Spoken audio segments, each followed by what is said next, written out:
सांप अगर किसी को अकारण ही डस ले तो क्या उस सांप को पाप लगेगा? इसके साथ ही सांप को पाप नहीं लगेगा, मनुष्य के अतिरिक्त किसी को पाप नहीं लगता। ये सारी योनि पाप करने के बाद ही तो मिली हैं, ये पाप दंड ही तो भोगने के लिए ये योनियां मिली हैं। देखें, जानवरों का हिसाब होगा। हदीस में आता है कि अगर एक सींग वाली बकरी ने ऐसी बकरी को मारा जिसके सींग नहीं था, तो अल्लाह क़यामत के दिन इस बकरी को, दोनों बकरियों को जिंदा करेंगे और जिसके सींग नहीं था उसको सींग देंगे और उससे कहेंगे कि अब तू इसे टक्कर मार के बदला ले। अस्सलामु अलैकुम रहमतुल्लाहि व बरकातुहू। दोस्तों, इस वीडियो में आप देख सकते हैं कि एक लड़का गुरु अनिरुद्ध से ये सवाल पूछता है कि अगर कोई सांप लोगों को ऐसे ही काट लेते हैं तो क्या उस सांप को पाप लगेगा? तो इसके जवाब देते हुए गुरु अनिरुद्ध ने कहता है कि सांप का कोई पाप नहीं लगेगा, बल्कि इंसान के अलावा दुनिया के कोई भी जानवर कोई भी कैसे ही गुनाह करे उसका कोई सजा नहीं होगा। लेकिन इस्लाम में इसका कॉन्सेप्ट थोड़ा अलग है, क्योंकि इस्लाम कहता है कि जानवर को भी उसके गुनाह का सजा होंगे। इसके बारे में वीडियो के आगे चलते हुए मुफ्ती तारिक मसूद साहब से हम डिटेल जानेंगे। सो वीडियो बहुत ही मजेदार और इंटरेस्टिंग होने वाला है। सो बिना समय गवाए के चलिए शुरू करते हैं दोस्तों।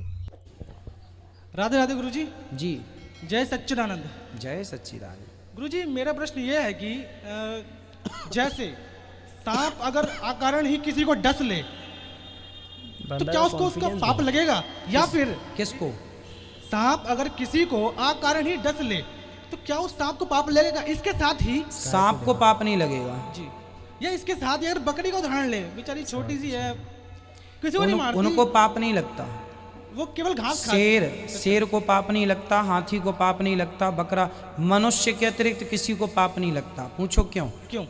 क्योंकि ये सारी योनि पाप करने के बाद ही तो मिली हैं, ये पाप दंड ही तो भोगने के लिए ये योनियां मिली हैं। तो वहाँ पाप दंड भोगने की व्यवस्था, वहाँ पाप नहीं होता। पाप केवल मानव तन से, क्योंकि जितनी बुद्धि आपके पास उतनी उनके पास जी नहीं है, इसलिए पाप उनको नहीं लगता। जानवरों का मौत के बाद क्या हिसाब होगा? जानवरों की रूह मरने के बाद कहाँ जाती है? नीज़ उन्हें दुनिया में जो तकलीफ़ होती है, अल्लाह ताला क़यामत के दिन उन्हें इसका कैसे बदला देगा? अबीद काशिफ लाहौर से या उबैद काशिफ लाहौर से। देखें, जानवरों का हिसाब होगा, लेकिन इस तरह नहीं जैसे इंसानों का होता है। और जानवरों को जो तकलीफ़ होती है दुनिया में, उसका आखिरत में उनको कोई अजर नहीं मिलता, क्योंकि वो तकलीफ़ खुदा अल्लाह की तरफ से है और उसमें जानवर ना सब्र कर सकता है ना वावेला। क्योंकि देखें, जो बदला दिया जाता है ना, वो इम्तिहान और आजमाइश पे दिया जाता है। अगर आप इम्तिहान में पूरा उतरते हैं तो अच्छा बदला, नाकाम हो गए तो सज़ा।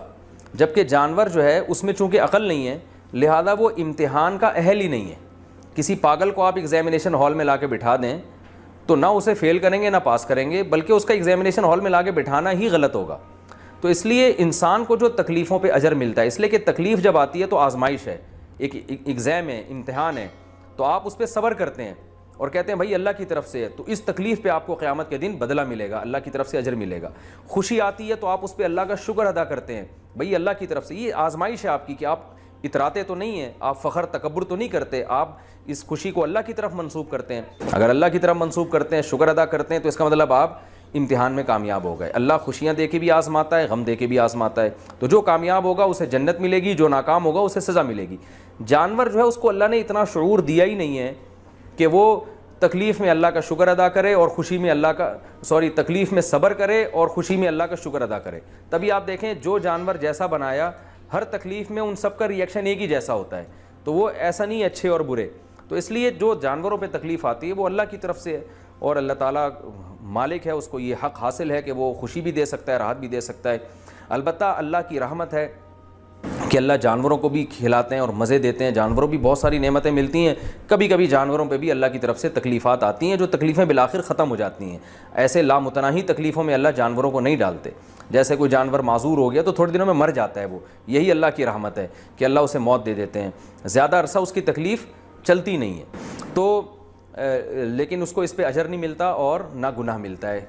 और रहा जानवरों का हिसाब, तो वो हदीस में आता है कि अगर एक सींग वाली बकरी ने ऐसी बकरी को मारा जिसके सींग नहीं था, तो अल्लाह क़यामत के दिन इस बकरी को, दोनों बकरियों को ज़िंदा करेंगे और जिसके सींग नहीं था उसको सींग देंगे और उससे कहेंगे कि अब तू इसे टक्कर मार के बदला ले ले। तो उलमा ने ये जो हदीस है इसका मफ़हूम ये बयान किया है कि ये जो जानवर से हिसाब लिया जा रहा है ये हकीकी माना में हिसाब है नहीं, क्योंकि जाहिर है जिस सींग वाली बकरी ने बग़ैर सींग वाली को मारा, वो भी तो बेचारी को इतनी शूर थोड़ी था कि ये मारना गलत है। تو یہ صرف دنیا میں اللہ یہ انسان کو دکھانے کے لیے حساب لیں گے کہ دیکھو ظلم ایک ایسی چیز ہے کہ جو حقیقی ظلم نہیں ہے نا, صرف ظاہری طور پر ظلم ہوا ہے, ایک جانور نے اپنی طاقت سے فائدہ اٹھایا ہے, تو جو ظاہری طور پر ظلم ہوگا نا میں اس میں بھی انتقام لوں گا. تو جو انسان ہے جو شرعی اعمال کا مکلف ہے وہ ظلم کرے گا تو کیسے بچ جائے گا؟ تو یہ جو حساب جانوروں سے لیا جائے گا اتنی سی نوعیت کا, یہ صرف انسان کو بتانے کے لیے کہ جب میں اس کو نہیں چھوڑ رہا تو تم تو ہو ہی امتحان کے لیے, تمہیں کیسے چھوڑوں گا میں. تو یہ صرف اتنا سا بدلہ ہوگا اور پھر ان دونوں بکریوں کو مار کے ختم کر دیا جائے گا, دوبارہ مٹی ہو جائیں گی, وہ ہمیشہ ہمیشہ کے لیے نہیں ہوگا. تو یہ صرف اللہ تعالیٰ اپنے عدل اور انصاف کی کو دنیا کے سامنے ظاہر کرنے کے لیے کہ میں نے ایسا انسانوں سے انصاف کا معاملہ کرنا ہے, ایسا بدلہ لینا ہے کہ وہ اتنا سخت بدلہ ہوگا کہ ایک ایک پائی کا حساب دینا پڑے گا. اور اس کو دکھانے کے لیے اللہ جانوروں سے حساب لیں گے کہ دیکھو ایک سینگ والی بکری نے بغیر سینگ والی کو مارا تو میں اس کو بھی سینگ دوں گا کہ تو اپنا انتقام لے لے, اس کو تو ٹکر مار دے. تو یہ جب اس کے ساتھ ہو رہا ہے, حالانکہ یہ اس میں عقل نہیں ہے, تو جن میں عقل ہے ان کو کیسے چھوڑ دوں گا؟ جن کے پاس طاقت تھی اور انہوں نے اس طاقت کا ناجائز فائدہ اٹھا کے کمزور پہ ظلم کیا, تو یہاں کمزور کو میں کیسے چھوڑ دوں گا کہ تو بس ظلم کھا لے اور ظلم برداشت کر لے؟ نا نا نا, اس کو تو بطریق اولا اللہ کہیں گے کہ تو اپنا بدلہ لے اس طاقتور سے. سو دوستو امید کرتا ہوں کہ یہ ویڈیو آپ کو ضرور پسند آیا ہوگا. اگر ویڈیو اچھا لگا تو ایک لائک ضرور کیجیے گا, اس کے ساتھ چینل کو بھی سبسکرائب کیجیے گا. سو ملتے ہیں نیکسٹ ویڈیو میں, تب تک کے لیے صحیح رہے, سلامت رہے. جزاک اللہ تعالیٰ.